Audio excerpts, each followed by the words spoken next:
So विश्रांती Kadam madam.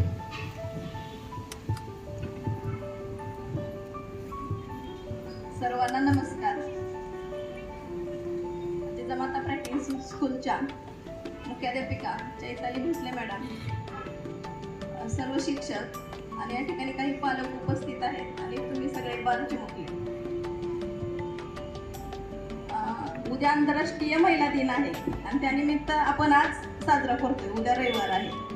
मला पहिल्यांदा सांगा की घरी कोण कोण आईला नमस्कार करता, आई वडिलांना? खरं करताना मी विचारणार आहे. त्यांच्यासाठी एकदा सगळ्यांनी टाळ्या वाजवा.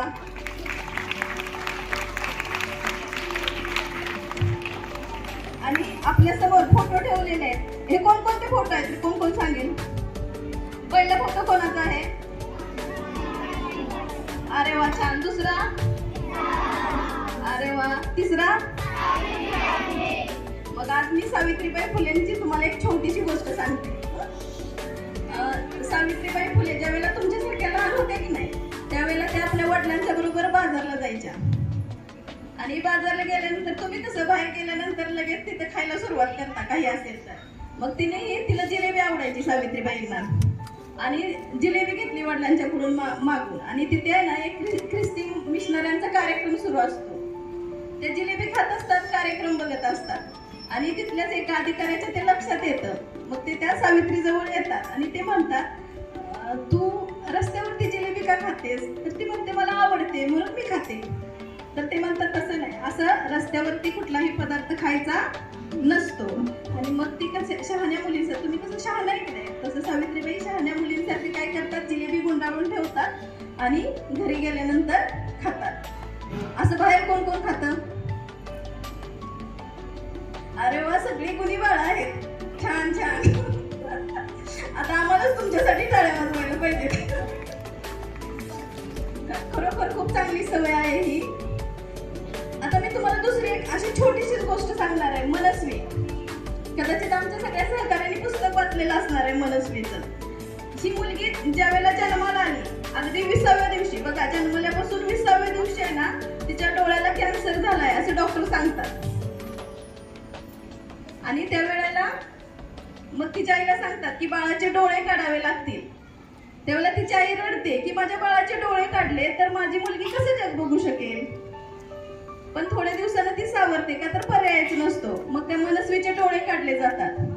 ती घरी येते. मग तिच्या घरी आजी आजोबा असतात, आई वडील असतात. ते तिला शिकवतात, संस्कार देतात. मग ती म्हणते मला शाळेत जायचंय. मग ठीक आहे, तिला शाळेत घालतात. शाळेत घातल्यानंतर ज्यावेळेला ती 8वीला होती त्यावेळेला त्यांची ट्रिप जाणार होती रायगडला.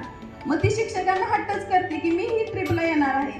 तर तिचे शिक्षक म्हणतात, तू डोळे म्हणजे तुला डोळे नाही, तू पाहू शकत नाहीस, तू तिथे येऊन काय करणार आहेस? तर ती काय उत्तर देते माहितीये का?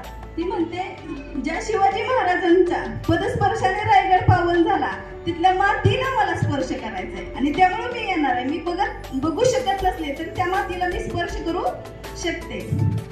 मग तिची आई काय करते, तिला हार्मोनियम आणून देते आणि संगीत क्षेत्रातल्या मग ती 3 परीक्षा उत्तीर्ण होते. 10वी मध्ये काय होतं, तिला 80% मार्क्स पडतात. आणि महाराष्ट्र शासन काय करतं, राष्ट्रपती पुरस्कारासाठी बालश्री म्हणून तिचा प्रस्ताव पाठवतं. 2004 साली ज्यावेळी APJ अब्दुल कलाम राष्ट्रपती होते त्यावेळेला तो पुरस्कार तिला दिला जातो. आणि ती पुरस्कार घ्यायला ज्यावेळेला तिथे जाते त्यावेळेला APJ अब्दुल कलाम म्हणतात, तू आंधळी आहेस तरीही तू इतकं मोठं यश कसं संपादन केलंस? त्यावेळेला ती म्हणते की मी तुमचं अग्निपंख पुस्तक वाचलं आणि मला प्रेरणा मिळाली आणि त्यातूनच मी हे यश संपादन केलं. पण तिचं बघा कौतुक केवढं. तर ती काय म्हणते माहितीये का, पण तुम्ही मला आंधळं म्हणालात हे मला आवडलं नाही. मग APJ अब्दुल कलाम म्हणतात, परंतु इट इज फॅक्ट, ती वस्तुस्थिती आहे. तर ती म्हणते, नाही, मलाही तुमच्यासारखे 2 डोळे आहेत. एक ज्ञानाचा डोळा आहे जो मला शिक्षकांनी दिला आणि जो दुसरा डोळा आहे संस्काराचा, तो मला आई वडिलांनी दिला. मग तुम्ही मला आंधळं कसं म्हणताय? बरं ते हसतात, ठीक आहे म्हणतात. मग ते म्हणतात, तुला पुढे कोण व्हायचं आहे? तर ती म्हणते, मला वाटतंय की मी मोठं झाल्यावर संगीतज्ञ व्हावं. परंतु मला आई म्हणते, पहिल्यांदा तू माणूस बन आणि नंतर तुला काय बनायचंय ते बन. बघा, म्हणजे एक आंधळी मुलगी किती मोठं उतुंग संपादन करू शकते. त्यावेळेला राष्ट्रपती तिला पुढे की तू पुन्हा कधी येणार. त्यावेळेला तिला जे बालश्री म्हणून पुरस्कार मिळाला होता ना, त्याच्यावरती ठिपकी वाजवते आणि म्हणते काय माहितीये का, मी इथं पद्मश्री पुरस्कार घ्यायलाच येईल.